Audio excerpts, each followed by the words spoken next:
अस्सलामुअलैकुम बिस्मिल्लाहिर्रहमानिर्रहीम। Welcome to my channel पढ़ो लर्न टुगेदर। उम्मीद है कि आप तमाम लोग खैरियत से होंगे। आज हम लोग एक्सरसाइज 4.1 का पार्ट 2 पढ़ेंगे और इसके अंदर मैं आपको इसका पार्ट 1 के अंदर मैंने आपको पढ़ा दिया था क्वेश्चन नंबर 1, 2, 3। आज हम 4, 5, 6 करके इस चैप्टर को कंप्लीट करेंगे इस एक्सरसाइज को, फिर नेक्स्ट एक्सरसाइज के जानिब हम लोग चले जाएंगे। ठीक है, तो मेरे पास क्या लिखा हुआ है, क्वेश्चन नंबर 4 है। ये न्यू बुक के अकॉर्डिंग है, लेकिन थोड़ी सी इन्फॉर्मेशन दे देता हूँ कि अगर आपको chapter number 1, chapter number 2, chapter number 3 और चैप्टर नंबर 10 के क्वेश्चंस चाहिए न्यू मैथमेटिक्स बुक के, तो मैंने अपने चैनल के अंदर अपलोड कर दिया है, आप जाकर देख सकते हो। अगर आपको कोई भी क्वेश्चन सर्च करना है ना, मिल नहीं रहा है, तो आपने क्या लिखना होगा, उस एक्सरसाइज क्लास 11 एक्सरसाइज जो आप ढूंढना चाहते हो उसका क्वेश्चन नंबर 1, 2, 3 जो भी, और उसके आगे पढ़ो लर्न टुगेदर लिख दोगे तो आपके पास वो क्वेश्चंस मिल जाएंगे इंशाल्लाह। ठीक है, तो चले आ जाए इस सवाल को सॉल्व करते हैं। इस सवाल में क्या लिखा हुआ है, find the value of N term of triangular sequence when N बराबर है किसके, 7, 9, 12 और 16। ये ट्राइंगुलर सीक्वेंस क्या होता है, अगर हम इसको डॉट में रिप्रेजेंट करते हैं तो ये एक तरह का ट्राइंगल बनाता है। अगर मैं आपको ये बना के दिखाऊं तो 1, 2, 3 क्या होता है, मेरे पास ट्राइंगल होता है। ठीक है, एक तरह का ट्राइंगल बना रहा है ना ये 1, 2, 3। उसी तरह से मेरे पास अगर 7 लिखा हुआ है तो 7 अगर मुझे बनाना हो तो मैं क्या कर दूंगा, 1, 2, 3, 4, 5, 6 और 7। तो ये भी क्या बन रहा है, एक तरह का ट्राइंगुलर फॉर्म बन रहा है। तो ऐसा फॉर्म जो ट्राइंगुलर फॉर्म सीक्वेंस में आए उसे क्या कहते हैं, हम ट्राइंगुलर सीक्वेंस कह रहे होते हैं। और हमारे पास जो फार्मूला है, जनरल फार्मूला है, वो क्या है, ए एन बराबर होता है A N bracket n + 1 upon 2। तो ये मेरे पास किसका है, एंगुलर सीक्वेंस का फार्मूला है, ट्राइंगुलर सीक्वेंस का फार्मूला है। ठीक है, तो चलें आ जाए इसको सॉल्व करते हैं। तो सबसे पहले आपने सोल्यूशन लिखना है और सोल्यूशन में मेरे पास क्या चीज़ें गिवन है इसको देख लेते हैं कि मेरे पास गिवन क्या है, n बराबर है किसके, 7, 9, 12 एंड 16। तो वही लिख दिया। एंड मेरे पास एंड करके मत लिखना, बल्कि आप कैसे लिखना, सीक्वेंस करके लिखना। बहुत आसान सा सवाल है, ईजी सा सवाल है ये। ठीक है, और मेरे पास जो फार्मूला है, फार्मूला क्या गिवन दिया हुआ है, फार्मूला मेरे पास है कि अगर मुझे ए एन टर्म निकालना है तो मैं क्या लिखूंगा, n × n + 1 अपॉन 2। तो ये मेरे पास फार्मूला हो जाएगा। ठीक है, अब एक एक करके हम n की वैल्यू को इसके अंदर पुट करेंगे और इसका आंसर लेकर आएंगे। लेकिन उससे पहले मैं आपको बता देता हूँ अपने व्हाट्सएप ग्रुप के बारे में कि मेरे पास क्या है, मेरे पास आपके लिए 2 व्हाट्सएप ग्रुप्स हैं, एक पब्लिक है, ठीक है, और एक मेरे पास क्या है, प्राइवेट है। ठीक है, ये बताने का इन्फॉर्मेशन इसलिए क्योंकि मेरे बच्चों को पता चल जाए कि मैं 2 ग्रुप्स चला रहा होता हूँ, जो एक पब्लिक होता है, एक प्राइवेट होता है। पब्लिक में क्या होता है, आपको यूट्यूब्स के लिंक्स मिलते हैं। ठीक है, यूट्यूब्स के ही सिर्फ लिंक मिलते हैं और ये फ्री ऑफ कॉस्ट होता है। फिर मतलब कि मैथमेटिक्स के लिंक हो जाएंगे और साथ साथ आपको कौन कौन से लिंक मिल जाएगा, आपको केमिस्ट्री के लिंक्स मिल जाएंगे, और ये सिर्फ और सिर्फ एडमिन इसमें मैसेज कर सकता है। ठीक है, और इसमें क्या है, प्राइवेट ग्रुप में गर्ल्स और बॉयज़ क्या है, सेपरेट्स हैं। ठीक है, और इसके अंदर बेनिफिट ये है कि आपको इसमें MCQs मिल जाता है। ठीक है, इसमें आपको मिल जाता है क्या, इंपॉर्टेंट पेपर, और इसमें आपको मिल जाता है आपको टारगेट पेपर भी इसी के अंदर ही मिलता है। ठीक है, और साथ साथ सबसे बड़ी बात यह कि आप इसमें डिस्कशन कर सकते हैं। अगर आपके पास कोई मटेरियल नहीं होता तो आप एक दूसरे को आप लोग हेल्प करके भी इसमें से बातें मतलब निकाल लेते हैं। ठीक है, और इस तरह से क्या हो जाता है, इसमें ऐड होने तरीका क्या और इसमें ऐड होने तरीका क्या, आपके पास मेरा व्हाट्सएप का नंबर शो हो रहा होगा, आपने जस्ट जाना है, उसमें आके मुझे मैसेज करना है अपना नाम और क्लास, और कहना है कि सर मैं पब्लिक ग्रुप में किस तरह से ऐड हो सकता हूँ और मैं प्राइवेट ग्रुप में किस तरह से ऐड हो सकता हूँ। ठीक है, public group free of cost है और प्राइवेट ग्रुप में कुछ चार्जेस हैं छोटे से,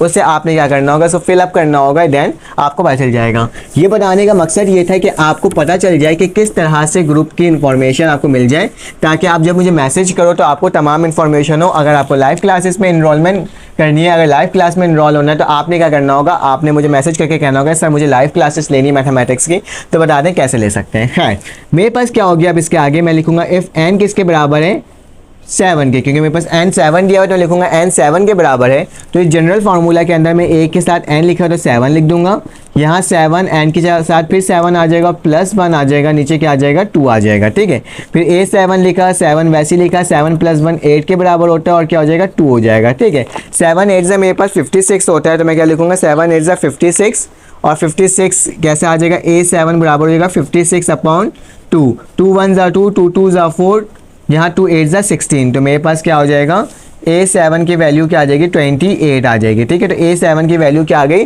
28, क्योंकि 56 को अगर मैं डिवाइड कर देता हूँ किससे, मैं 56 को डिवाइड करता हूँ 2 से, तो मेरे पास क्या आती है 28 आ जाता है। तो मेरे पास A7 की वैल्यू आ गई।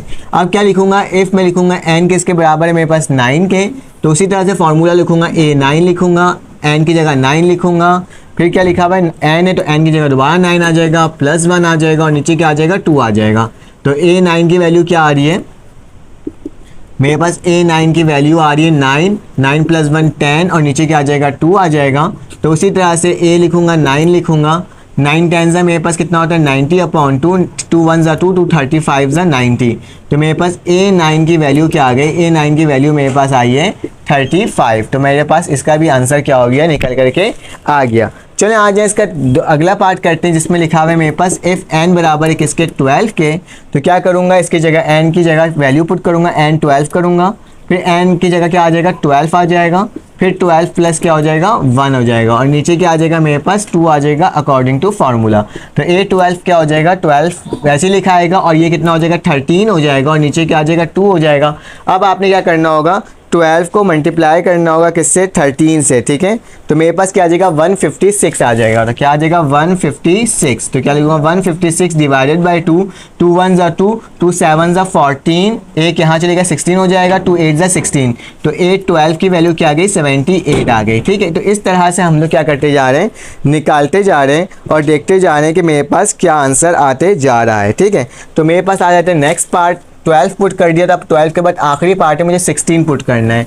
क्या लिखूंगा, इफ़ मेरे पास जो n है वो किसके बराबर है 16 के, तो लिखूंगा A16 लिखूंगा, n की जगह 16 आ जाएगा, मल्टीप्लाई होगा 16 + 1 और नीचे क्या आ जाएगा 2, ठीक है। तो A16 किसके बराबर हो जाएगा 16, 17/2। तो 16 को मल्टीप्लाई कर दो किससे 17 से, तो मेरे पास क्या हो जाएगा मल्टीप्लाई बाय 17, तो मेरे पास 272 हो जाएगा, ठीक है 272। तो मैं क्या लिख दूंगा A16 की वैल्यू क्या लिख दूंगा 272 और नीचे क्या आ जाएगा 2 आ जाएगा, ठीक है। तो इसको जब मैं काटूंगा 2 की टेबल से तो मेरे पास क्या आ जाएगा 136 आ जाएगा। कैसे, 2 1 2, 2 1 2, 2 3 6, 2 6 12। तो मेरे पास क्या आ जाएगा A16 की वैल्यू क्या आ जाएगी 136। तो ये क्या हो गया मेरा आंसर हो गया। ये तीनों वैल्यूज़ मेरे पास जो आई है वो ये आई है। मतलब अगर मैं n की वैल्यू क्या था पहले मेरे पास 7 9 12 और 16 पुट करता हूँ तो मेरे पास इसकी वैल्यूज़ क्या आती हैं 28 28 35 78 और क्या 136। तो ये मेरे पास एक सीक्वेंस वाली वैल्यू आ रही है जब मैंने 4 वैल्यूज़ को इसके अंदर पुट किया अकॉर्डिंग टू आपके जो पेपर में सवाल थे बुक के अंदर, ठीक है। तो चलो आज इसका नेक्स्ट क्वेश्चन करते हैं और देखते हैं कि वो किस तरह से सॉल्व हो रहा है। 4.1 का इसमें क्या लिखा हुआ है, find the first 5 term of the sequence with general term an बराबर है n+1 अपॉन 2 फैक्टोरियल। फैक्टोरियल का मतलब क्या होता है कि आपने क्या करना होता है उतनी ही बार उसको क्या कर देना होता है मल्टीप्लाई कर देना होता है। अगर मेरे पास 3 फैक्टोरियल लिखा हुआ है तो इसका मतलब क्या है कि आप 3 को मल्टीप्लाई कर दो किससे, 3 को आपको मल्टीप्लाई करना होगा, फिर उसके बाद आपने 2 को मल्टीप्लाई करना होगा, ऐसे 2 3 1 इस तरह से मल्टीप्लाई करना होगा, तभी हमारे पास क्या आ जाएगा 3 फैक्टोरियल की वैल्यू आ जाएगी। अगर मेरे पास 4 होगा, अगर मेरे पास 4 फैक्टोरियल होता है तो इसका मतलब क्या होता है 4 multiply by 3 multiply by 2 multiply by 1, फिर इसकी जो वैल्यू होगी वो किसकी होगी 4 फैक्टोरियल की होगी। तो इस तरह से हम लोग क्या करते हैं फैक्टोरियल्स की वैल्यूज़ को निकाल रहे होते हैं। फिलहाल कैलकुलेटर के अंदर ये ऑप्शन मौजूद होता है, ठीक है। तो चलो आज इसको सॉल्व करते हैं। सबसे पहले हमने सॉल्यूशन लिखा और सॉल्यूशन लिखने के बाद फर्स्ट 5 टर्म है तो मेरे पास गिवन क्या दिया हुआ है, गिवन दिया हुआ है n बराबर है किसके 1 2 3 4 5, क्योंकि मुझे फर्स्ट 5 टर्म निकालना है।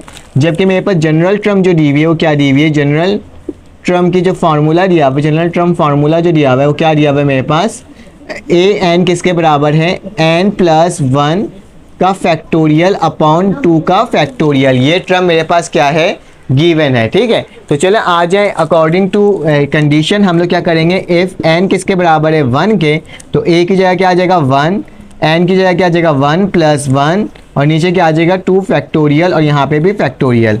तो a1 की वैल्यू क्या आ जाएगी मेरे पास 2 फैक्टोरियल, नीचे 2 फैक्टोरियल, ये कटा तो मेरे पास a1 की वैल्यू क्या आ गई 1, ठीक है। तो सिंपल सा मेरे पास ये डायरेक्ट वैल्यू आ गई।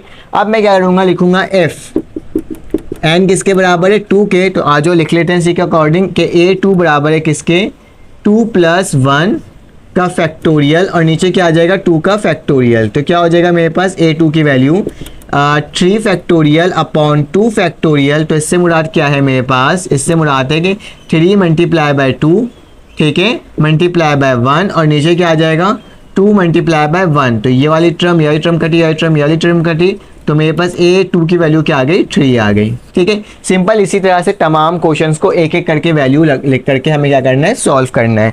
तो मेरे पास आप क्या निकालूंगा, A3 निकालूंगा कि इफ़ n किसके बराबर है 3 के, तो क्या हो जाएगा मेरे पास A लिखूंगा 3 बराबर है किसके 3 प्लस 1 फैक्टोरियल के, और नीचे क्या आ जाएगा 2 का फैक्टोरियल। तो A3 की वैल्यू क्या आ जाएगी 4 फैक्टोरियल अपॉन 2 फैक्टोरियल। तो कैसे लिखेंगे इसको, 4 multiply by 3 multiply by 2 multiply by 1, नीचे क्या आ जाएगा 2 मल्टीप्लाई बाय 1, ठीक है। तो ये टर्म कटी, ये टर्म कटी, ये टर्म कटी, ये टर्म कटी, तो मेरे पास क्या बच गया A3 की वैल्यू 4 मल्टीप्लाई बाय 3 किसके बराबर होता है 12 के।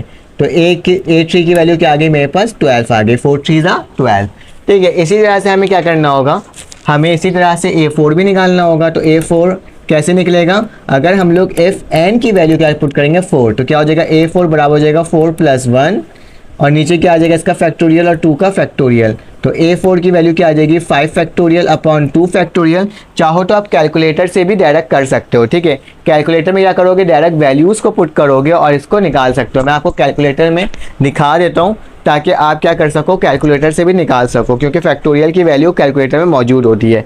अगर आपके स्क्रीन में नज़र आ रहा हो, ये देखें आपके स्क्रीन में अगर नज़र आ रहा हो तो उसको दिखा देता हूँ मैं, कि आपने क्या करना होगा, आपने सिंपल जाके अपॉन का निशान डाला, शिफ्ट दबाया और फैक्टोरियल का निशान आ गया यहाँ से, एक्स वाई टर्म को दबाया तो यहाँ के लिखा हुआ है 5 फैक्टोरियल लिखा हुआ है और नीचे क्या लिखा हुआ है मेरे पास 2 का, शिफ्ट दबा के फिर क्या दबाऊंगा फैक्टोरियल। तो मेरे पास क्या आ जाएगा 60 इसकी वैल्यू आ जाएगी, क्या आ जाएगी 60। और कितना आसान तरीके से हमने देखो आ गया वैल्यू।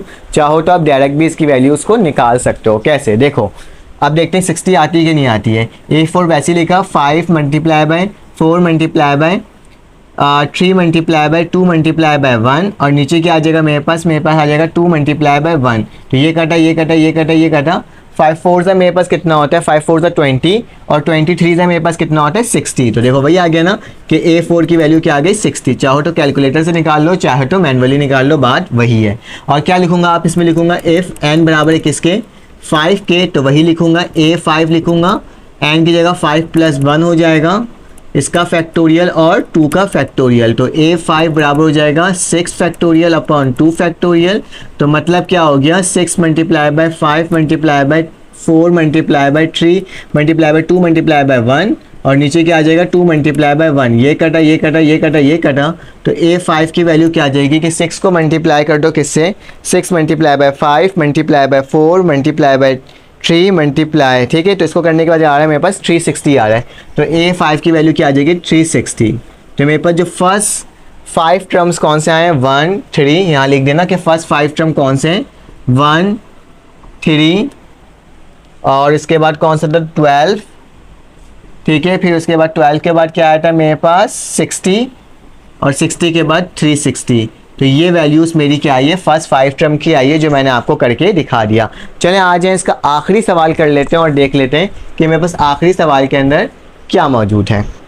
क्या निकालना है, पास्कल सीक्वेंस निकालना है। अब सबसे पहले पास्कल सीक्वेंस होता है क्या, पास्कल सीक्वेंस में इस तरह का कोई पैटर्न होता है। फिलहाल तो मैंने अधूरा लिखा है, इसको बस समझाने के लिए लिखा है कि मेरे पास सबसे पहले टर्म कौन सी होती है 1 होती है और इसी 1 को क्या करते हैं हम लोग, इसमें से 2 टर्म निकलती है। अगर 1 प्लस 1 किसके बराबर होता है 2 के, उसी तरह से 2 प्लस 1 किसके बराबर होता है 3 के, उसी तरह 6 प्लस 4 किसके बराबर होता है 10 के, वैसे 10 प्लस 10 किसके बराबर होता है 20 के। तो यहाँ पे भी देख लो 1 प्लस 2 किसके बराबर हो 3 के। मतलब ये इस तरह के सीक्वेंस में होता है कि मेरे पास क्या हो जाए, जब मैं 2 टर्म को ऐड करूँ जो थर्ड टर्म हो वो उसका क्या आ जाए, वो वही चीज़ उठकर आ जाए, मतलब वो प्लस होकर उसकी वैल्यू वही आ जाए, ठीक है। तो पास्कल सीक्वेंस हमारे पास इस तरह से होता है। तो चलें आ जाएं इसको सॉल्व कर लेते हैं। इसका जनरल फार्मूला होता है पास्कल सीक्वेंस का क्या, कि अगर मैं n का फैक्टोरियल ले लूँ r factorial into N R factorial, ठीक है, तो ये ले लूँ, तो ये मेरे पास क्या होता है, ये मेरे पास होता है फार्मूला फॉर पास्कल सीक्वेंस का। तो सबसे पहले हमें क्या करना होगा, सोल्यूशन लिखना होगा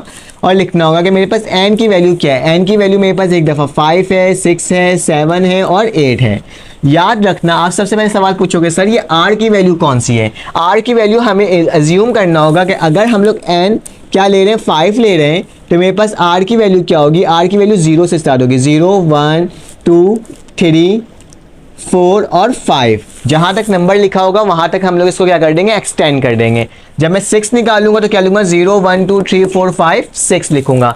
तो इस तरह से हम लोग क्या करते जाएंगे, इसको सॉल्व करते जाएंगे। काफ़ी लेंथी क्वेश्चन हो जाएगा, मैं आपको एक पार्ट इसका सॉल्व करके दिखाऊंगा कैसे। देखो a लिखा हुआ है, a n की जगह क्या आ जाएगा, n की वैल्यू 5 आ जाएगी, 5 की वैल्यू क्या है, फिक्स है अभी, और उसके जो हमारे पास चेंज होगी वैल्यू वो किसकी होगी, r की होगी।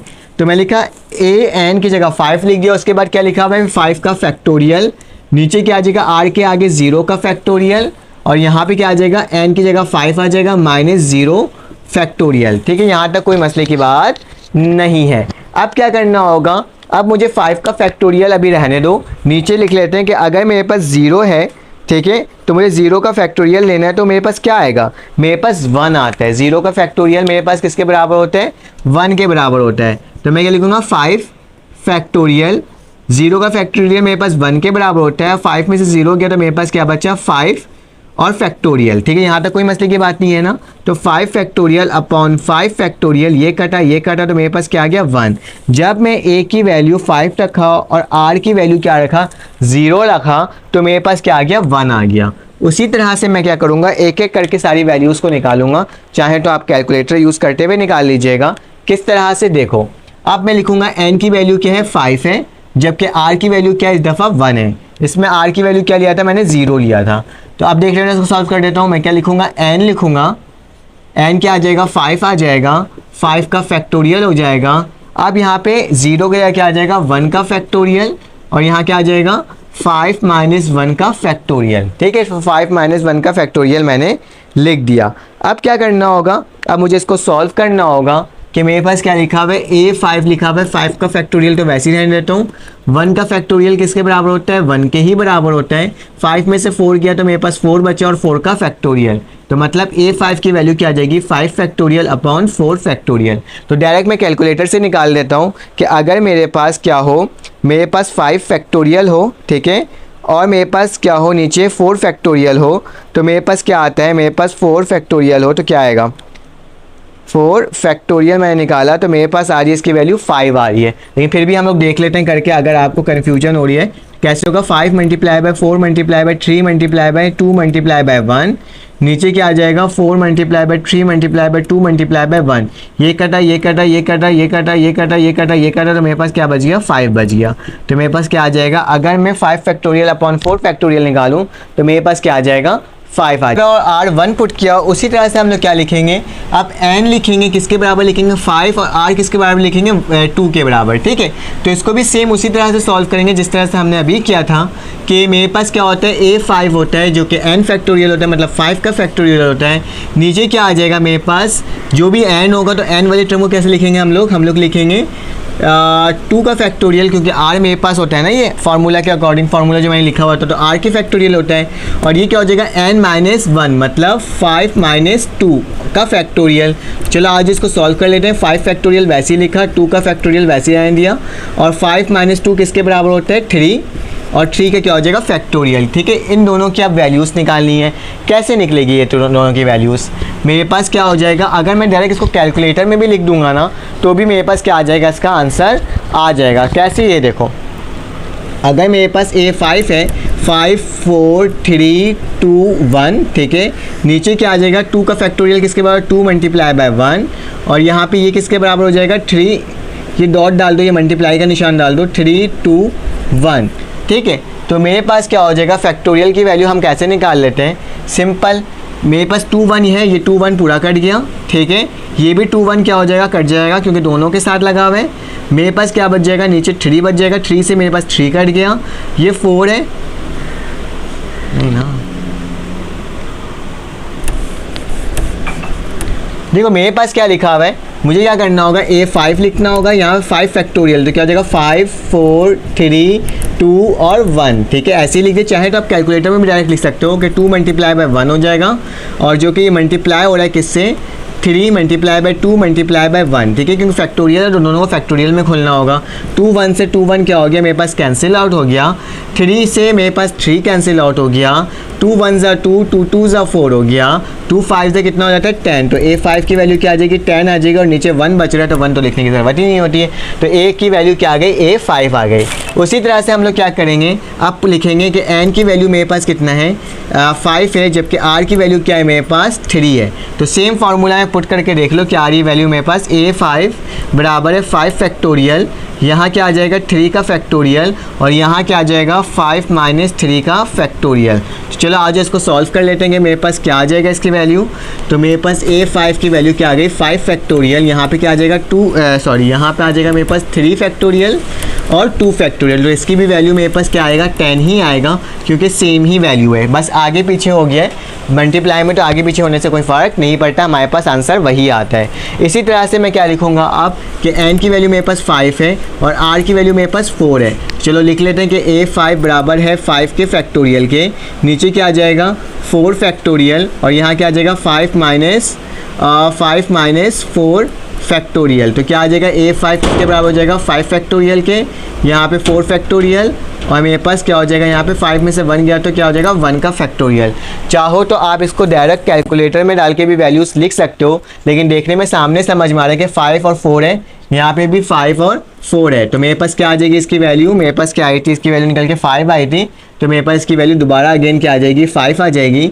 और आखिरी में मेरे पास क्या हो जाएगा, जब मैं N की वैल्यू 5 पुट करूँगा और R की वैल्यू 5 पुट करूँगा तो मेरे पास आएगी 5 फैक्टोरियल, नीचे क्या आ जाएगा 5 का फैक्टोरियल, मतलब N माइनस 5 फैक्टोरियल। तो क्या आ जाएगा मेरे पास A5 5 फैक्टोरियल और नीचे 5 फैक्टोरियल, और 5 माइनस 5 0 होता है और 0 का फैक्टोरियल 1 के बराबर होता है। तो मेरे पास ये कटेगा तो A5 की वैल्यू क्या आ जाएगी 1 आ जाएगी। तो ये मेरे पास पूरा क्या हो गया, इसका सोल्यूशन हो गया इस पूरे सवाल का, कि मेरे पास क्या वैल्यू आई, मेरे पास एक वैल्यू आई 1 आई, दूसरी वैल्यू मेरे पास क्या आई 5 आई, फिर तीसरी वैल्यू मेरे पास क्या आई 10 आई, फिर मेरे पास 10 आई, फिर मेरे पास 5 आई, और फिर मेरे पास 1 आई। मतलब वही चीज़ क्या होते गया, रिपीट होते गया, और हमने 5 वैल्यू अपनी कैसे करके निकाल दिया 0 से लेकर 1 तक की, ठीक है। तो ये मेरा सवाल यहाँ पर आके सॉल्व होता है, एक पार्ट मैंने सॉल्व किया है, ठीक है। आपको इसी तरह से इसका तो मैंने सॉल्व कर दिया, आपको इसको सॉल्व करना होगा, इसको सॉल्व करना होगा, इसको सॉल्व करना होगा, और R की वैल्यूज़ को ऐसे ही मेंशन करते रहना होगा ताकि आपका सॉल्व हो जाए। तो हमने आज ये एक्सरसाइज कंप्लीट कर ली, फिर आपसे मुलाकात होगी एक न्यू वीडियो में इंशाल्लाह। अपना ख्याल रखिएगा, अपने इर्द गिर्द का ख्याल रखिएगा। अगर आपको वीडियो समझ में आए होगी तो आप लाइक ज़रूर कर दीजिएगा और सब्सक्राइब ज़रूर कर दीजिएगा। अल्लाह हाफ़िज़।